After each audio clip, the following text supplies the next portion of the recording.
Welcome to Rick Rack Ruby. I'm Laura Cluvo.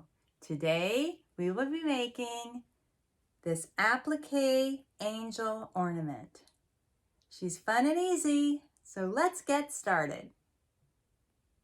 To make this applique angel ornament, I'm starting with this stiff felt. I just ordered a kind of a multi-pack from Amazon, got all different colors, and I've chosen this one for today.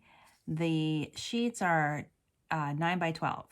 So I cut it into quarters, and this is 4.5 by 6. And this is just about perfect for the angel.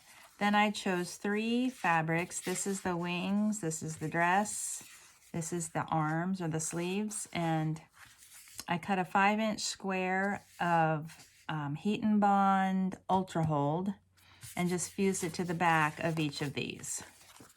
The white is going to be the wings.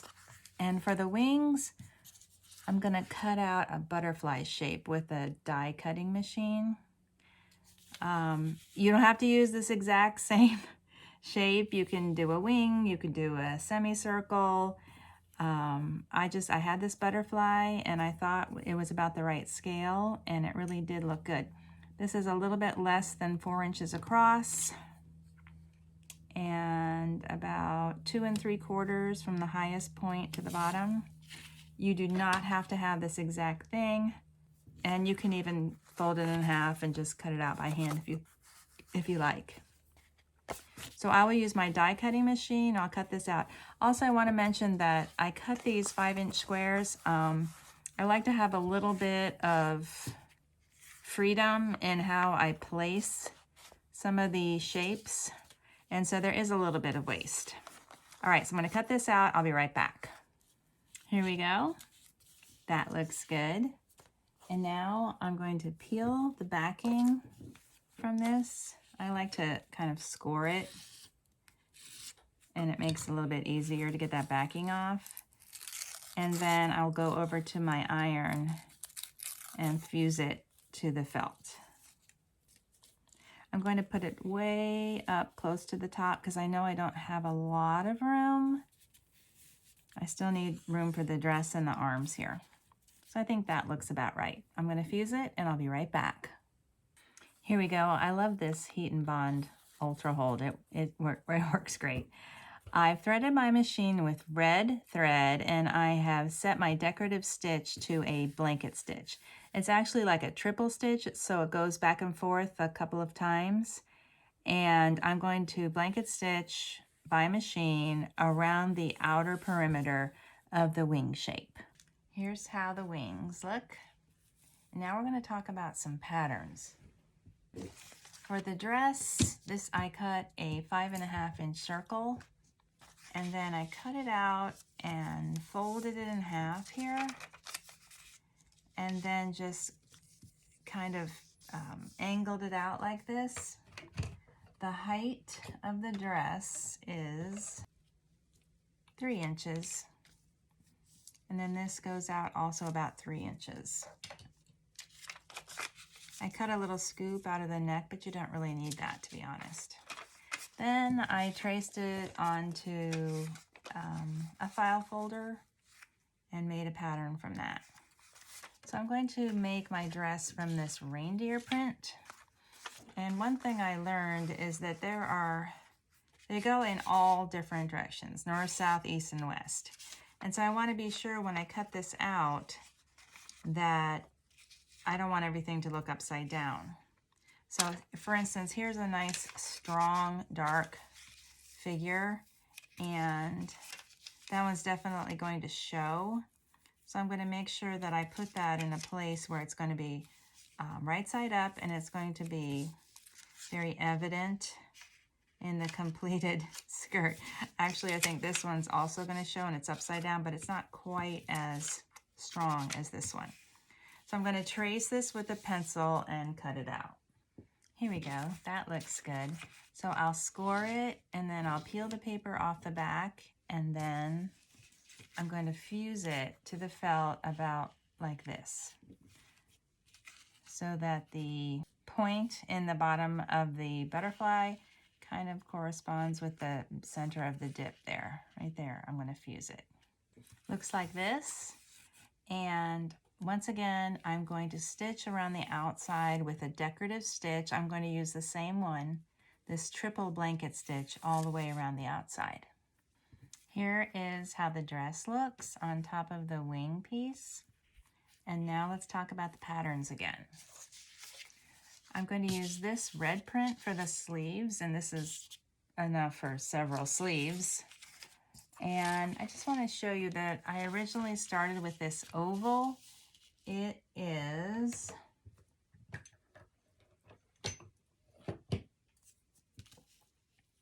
2 inches wide, 2.5 inches tall. And I cut it out from my graph paper, and then I trimmed it like this. This is the file folder pattern that I created. So this is open. So this is her neckline right here.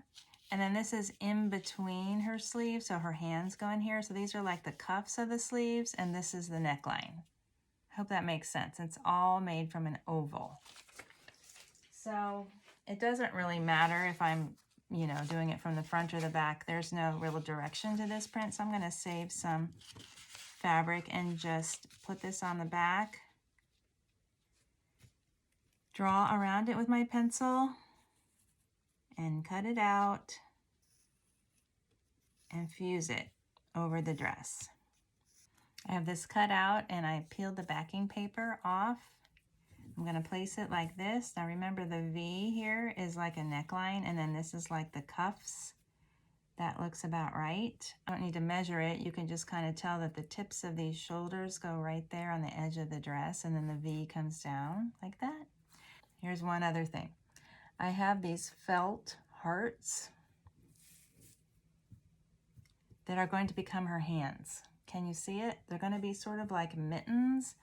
So this is the hand part of the mitten, and then we're going to cut the little thumb part from the second the second side of the heart, if that makes sense. So kind of like that. That'll be one hand. That's her thumb, and that's her fingers, I guess. And then, you do the same thing with this one. It doesn't matter. If you don't have to have left and right, because you can just flip it. And this is wool felt. They don't have to be identical. They don't have to be perfect. And then when I'm fusing this, I'm going to place these hands. I think it's the thumbs up looks the best underneath the sleeve. See, so there's one, and then the other. They kind of overlap. The first time I made this, I made the heart was way too small, and it just looks like a little goober in there or something. I don't know, but just as long as you can see the thumb, so it actually looks like hands or mittens overlapping there in that gap. That's all you need. There's no secret to it. Just put one on one side and one on the other side. And I'm going to go fuse that, and I'll be right back. Okay, here's how this looks. Here's her hands, and her sleeves are outlined. And the rest is really just sort of cutting and gluing. So the next step is the halo. Now I have cut this shape with my die cutting machine. It's about a 2-inch scallop circle. And, I don't expect everybody to have this exact same die, so you can just cut a circle. And then I'm going to apply some hot glue to the back and just press it down right here where I have one little scallop in between the two wings right here. I'm using hot glue. There we go. And you can see that sort of comes down a little bit over the tips of her sleeves. And then I've already prepared these faces. This is a half ball. I think it's 1 inch. Let's see. Yeah. This is a 1 inch half round wooden ball from Amazon. And I have already made the face. And you can find the instructions for the Rick Rack Ruby face in my Focus on Faces video. So I will apply some glue to the flat back of the half round bead. Then I'm putting it down toward the low edge of the circle, kind of about like that. That looks good. Then for her hair, I'm going to use one strand of this loopy mohair and one strand of fuzzy mohair. I'm going to make the figure 8 style hair, 1 and 2 and 3 and 4, and I'm doing 5 loops on each side because it is kind of a thin yarn. Okay, I have to stop talking so I can show you how I do this. Take the top end and go all the way around like that. Oops, I'm not in the middle. There we go. And then tie it off in the center with the original end. Pull it nice and tight and then make a square knot in the center like that. Then I'm going to trim that off. I like to leave a little bit here. Sometimes it looks like bangs. All right, so I'm going to apply some glue to the center knot of this bow and glue that right here to the center, and then twist and glue that here, and twist to glue that here. So that creates a little hairstyle for her. There we go.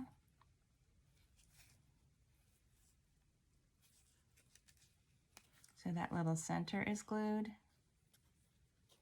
And then I'll apply some glue, a line of glue right along here.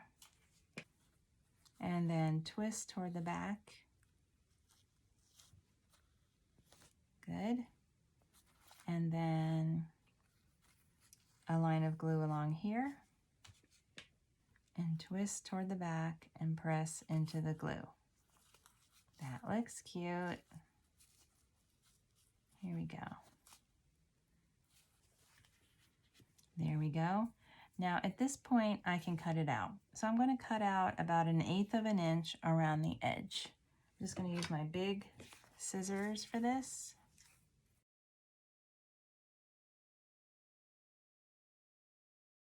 Now to finish, I have a little gold wire halo, 20 gauge gold wire, 2 inches long.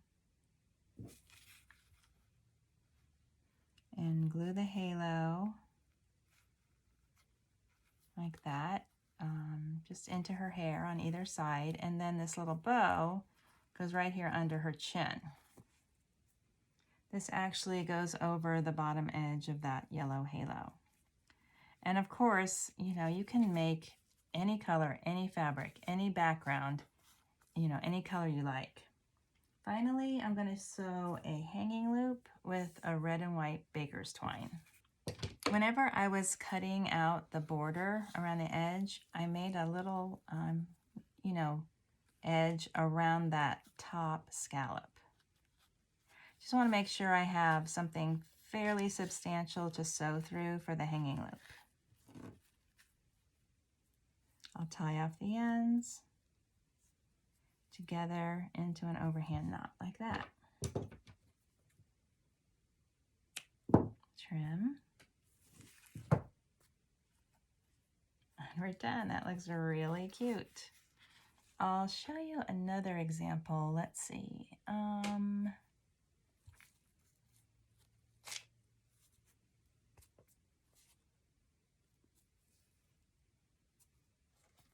Okay, this one's different. This is the first one that I made. This one, the hands were too small, and then there was not enough contrast between the sleeve and the dress. Besides that, it's the same, and I used white.